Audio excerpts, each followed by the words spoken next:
এ যেন কাজের গরু, কেতাবে আছে গোয়ালে নেই। এমনই অবস্থা হয়েছে হাসিনা সরকারের শেষ 5 বছরে প্রায় 200 বেইলি ব্রিজ নির্মাণে। বাস্তবে একটির অস্তিত্ব খুঁজে না পাওয়া গেলেও ভুয়া কাগজপত্র জমা দিয়ে তুলে নেওয়া হয়েছে বরাদ্দের 350 কোটি টাকা।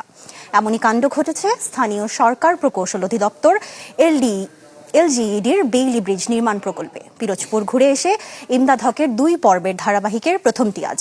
ক্যামেরায় ছিলেন হিমু শিকদার। রিপোর্টটি ট্রান্সপারেন্সি ইন্টারন্যাশনাল বাংলাদেশ টিআইবির দুর্নীতি বিষয়ক অনুসন্ধানী সাংবাদিকতা ফেলোশিপ 2025-এর আওতায় তৈরি। পিরোজপুরের ভান্ডারিয়া সড়ক, যা যুক্ত করেছে কলোনি বাজার থেকে চিঙ্গুড়িয়া হয়ে নদমুল্লা বাজারকে। সরকারের নথিতে এই সড়কে একটি বেইলি ব্রিজ থাকলেও বাস্তবে তার অস্তিত্ব নেই। অথচ 30 মিটার দৈর্ঘ্যের ব্রিজ নির্মাণে ব্যয় করা হয়েছে 1,72,00,000 টাকা। স্থানীয়দের প্রশ্ন, তাহলে এত টাকা গেল কোথায়? চ্যানেল 24-এর অনুসন্ধানে বেরিয়ে এসেছে, কাজ না করে বরাদ্দের অর্থ তুলে নেয় ঠিকাদারি প্রতিষ্ঠান ইফতি ইটিসিএল প্রাইভেট লিমিটেড। শুধু কলোনি বাজার নয়, পাশের নদমুলা বাজারেও একই ঘটনায় ঈশান এন্টারপ্রাইজ হাতিয়ে নেয় 1,67,00,000 টাকা। প্রতিষ্ঠান দুটির মালিক আওয়ামী লীগের সেই সময়ের সংসদ সদস্য মহিউদ্দিন মহারাজের 2 ভাই। এইখান থেকে নদমুল্লার আগে একটা ব্রিজ আছে, সর্দার বাড়ি কালভোট, ওটা যেভাবে ছিল ওইভাবেই আছে, ওটা নতুন করে কিছু করা হয় নাই। একটা ব্রিজ এবং একটা কালভার্ট, এই দুইটা ওই ভাঙ্গা অবস্থায় আছে। এখন কাঠ দিয়ে বানাই দিয়েছে, তাদের রিক্সা অটো চলতে পারে, কিন্তু কোনো ভারী গাড়ি চলতে পারে না। আমরা একা যোগাযোগ শূন্য হয়ে গেছিল, যোগাযোগ করার মতো কিছু ছিল না। আওয়ামী লীগ আমলে শেষ 5 বছরে জেলায় 193টি ব্রিজের বিপরীতে ভুতুরে বিলের মাধ্যমে 327 কোটি টাকা তুলে নেয় 4টি প্রতিষ্ঠান। দায়সারা কাজ করে বাগিয়ে নেওয়া হয় আরও 923 কোটি টাকা। ঠিকাদারি সেই প্রতিষ্ঠানগুলোর মালিক মহিউদ্দিন মহারাজের 4 ভাই। টোটাল কাজটা মাঠে যে করছে আর উৎপত্তি আছে, কিন্তু ওরা নাকি বলছিল রিট করিয়া যে আমাকে সময় দেওয়া হবে, আমি কাজগুলো করে দেবো।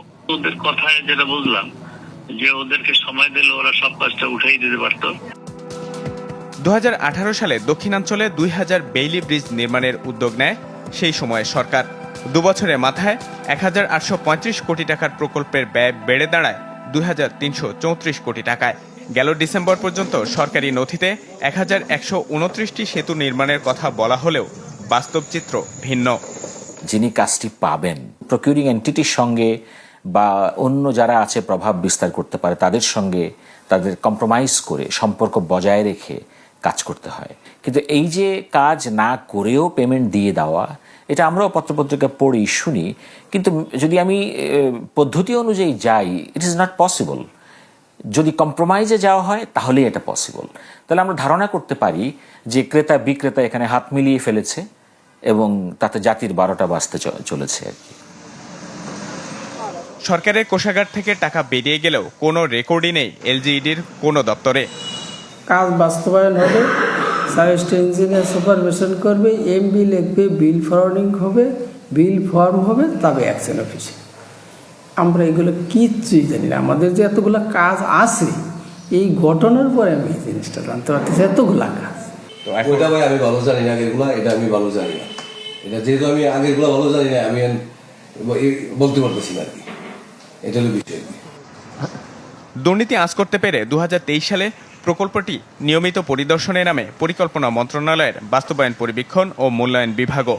তবে সেই সময় নেওয়া হয়নি কোনো পদক্ষেপ। তবে তাদের পর্যবেক্ষণ, জনস্বার্থ নয়, রাজনৈতিক বিবেচনায় নেওয়া হয় এই প্রকল্পটি। ইমদাদ হক, চ্যানেল 24, ঢাকা।